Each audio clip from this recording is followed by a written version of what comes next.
Good morning students. आज हम हिंदी व्याकरण में पढ़ेंगे पाठ 6। पाठ का नाम है लिंग। लिंग मीन्स जेंडर। बच्चों, संसार के समस्त व्यक्ति, समस्त मतलब जितने भी लोग हैं, वस्तु या प्राणी या तो पुरुष सूचक होते हैं या स्त्री सूचक। जिस शब्द से पुरुष जाति या स्त्री जाति का बोध हो, मतलब जानकारी हो, उसे लिंग कहते हैं। परिभाषा: शब्द के जिस रूप से उसके पुरुष या स्त्री जाति के होने का बोध हो, उसे लिंग कहते हैं। जैसे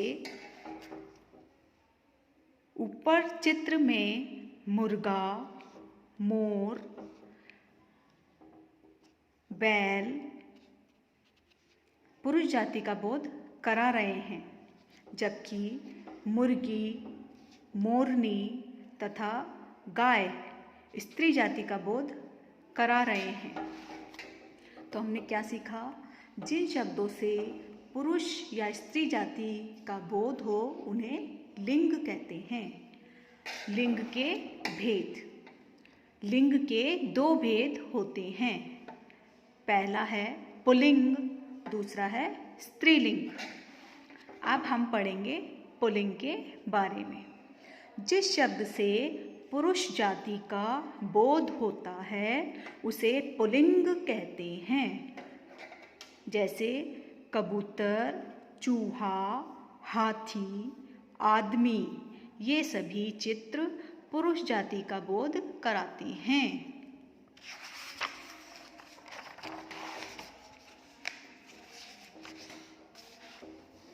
आगे हम पढ़ेंगे स्त्रीलिंग। जिस शब्द से स्त्री जाति का बोध होता है, उसे स्त्रीलिंग कहते हैं। जैसे चिड़िया, चूहिया, हथिनी, औरत, ये सभी चित्र स्त्री जाति का बोध करा रहे हैं। तो हमने क्या सीखा?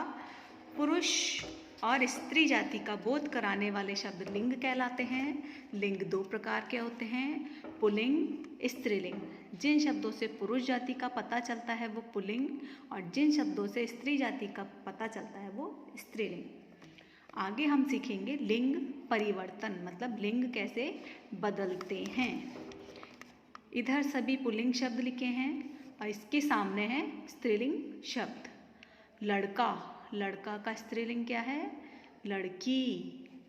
पुत्र का पुत्री, घोड़ा का घोड़ी, चूहा का चूहिया, अध्यापक का अध्यापिका, शेर का शेरनी, नर का नारी,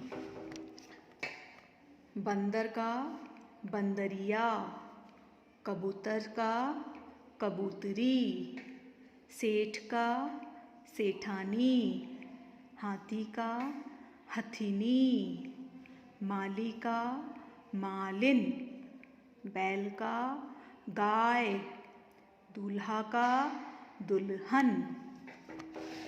इसी तरह राजा का स्त्रीलिंग रानी, पति का पत्नी, बालक का बालिका, बूढ़ा का बुढ़िया, बकरा का बकरी, श्रीमान का श्रीमती, सेवक का सेविका, गायक का गायिका, पड़ोसी का पड़ोसन, मालिक का मालकिन, भाई का बहन, पिता का माता, पुरुष का स्त्री, युवक का युवती।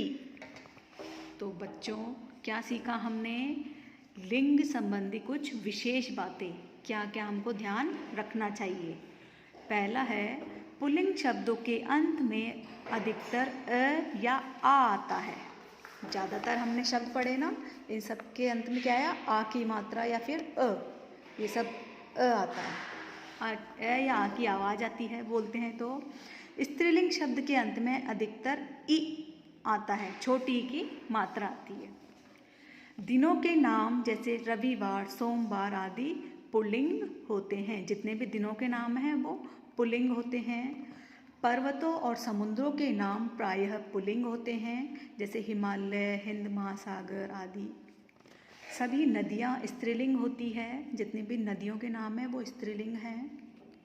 सभी भाषाओं के नाम स्त्रीलिंग होते हैं, जैसे हिंदी, अंग्रेजी, तमिल, उर्दू आदि। कुछ शब्दों का प्रयोग सदा पुल्लिंग में होता है, जैसे तोता, चीता, बिच्छू, खरगोश, मगरमच्छ, भालू, भेड़िया, कछुआ, उल्लू आदि। इनका स्त्रीलिंग शब्द बनाने के लिए इन शब्दों के पहले मादा शब्द का प्रयोग किया जाता है। जैसे भालू का क्या हो जाएगा? मादा भालू, मादा उल्लू, मादा मगरमच्छ, मादा भेड़िया, मादा कछुआ, मादा तोता, मादा चीता, मादा बिच्छू, मादा खरगोश। इस तरह जब स्त्रीलिंग बनाएंगे तो मादा शब्द जोड़ देंगे इनके आगे। कुछ शब्दों का प्रयोग सदा स्त्रीलिंग में होता है, जैसे मक्खी, मछली, कोयल, मकड़ी, गिलहरी, तितली, छिपकली, मैना आदि। इनको पुल्लिंग में बनाने के लिए इन शब्दों के आगे नर शब्द जोड़ देते हैं, जैसे नर तितली, नर मैना, नर मक्खी, नर मछली, नर कोयल, नर मकड़ी, नर गिलहरी, नर छिपकली, नर मैना आदि। क्रिया से भी लिंग की पहचान होती है। जो भी हम कोई काम करते हैं उस काम से भी लिंग की पहचान होती है। जैसे कुत्ता आया, आया से क्या पता चल रहा है? कुत्ता पुल्लिंग शब्द है। बकरी आती है से क्या पता चल रहा है? बकरी स्त्रीलिंग है। तो क्रिया शब्दों से भी लिंग की पहचान होती है। कुछ शब्दों का लिंग किसी भी परिस्थिति में नहीं बदलता, जैसे डॉक्टर, राष्ट्रपति, प्रधानमंत्री, प्रोफेसर। इन पदों पर पुरुष और स्त्री दोनों ही काम करते हैं, लेकिन जब हम उनका नाम लेंगे तो पता चलेगा कि वो पुल्लिंग है या स्त्रीलिंग। ये जो पद है वो नहीं बदलते हैं। आओ दोहराएं। शब्द के जिस रूप से उसके पुरुष या स्त्री जाति का होने का बोध हो उन्हें लिंग कहते हैं। लिंग के दो भेद होते हैं, पुल्लिंग और स्त्रीलिंग। तो बच्चों पाठ 6 में हमने लिंग के बारे में समझा।